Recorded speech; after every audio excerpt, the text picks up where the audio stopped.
সাধারণ মানুষের তো ওভার থিঙ্কিং হয় এবং কিছু কিছু মানসিক রোগও আছে দেখা যায় যে ওভার থিঙ্কিং জন্য দায়ী। যেমন অ্যাংজাইটি ডিসঅর্ডার, এর মধ্যে জেনারেল অ্যাংজাইটি ডিসঅর্ডার দেখা যায় যে এই অ্যাংজাইটি ডিসঅর্ডার হলে আমরা অনেক বেশি চিন্তা করি।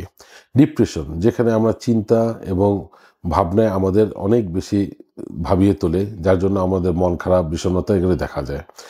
অবসেসিভ কম্পালসিভ ডিসঅর্ডার, দেখা যায় যে আমরা একটা কাজ নিয়ে অনেক বেশি চিন্তা করি এবং পরবর্তীতে এই কাজটা বা দুশ্চিন্তা থেকে বাঁচার জন্য আরেকটা কাজ করি, কম্পালশন করি, যাতে আমাদের দুশ্চিন্তা আরও বাড়িয়ে দেয়। পার্সোনালিটি ডিসঅর্ডার, যেখানে আমাদের আবেগ এবং মন নিয়ে অনেক বেশি দুশ্চিন্তা হয় এবং এই সম্পর্কগুলিকে আমরা অনেক বেশি চিন্তা করে ফেলি এবং আমাদের জীবনযাত্রার মান ব্যাহত হয়।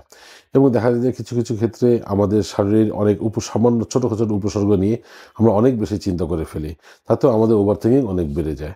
তো সাধারণভাবে ওভার থিঙ্কিংয়ের পাশাপাশি যদি এই লক্ষণগুলিও থাকে, যে মানসিক সমস্যাগুলি, তাহলে মানসিক রোগ বিশেষজ্ঞ দেখানো অতীব জরুরি এবং মানসিক রোগ বিশেষজ্ঞ দেখিয়ে ওভার থিঙ্কিং কমান এবং ভালো থাকুন।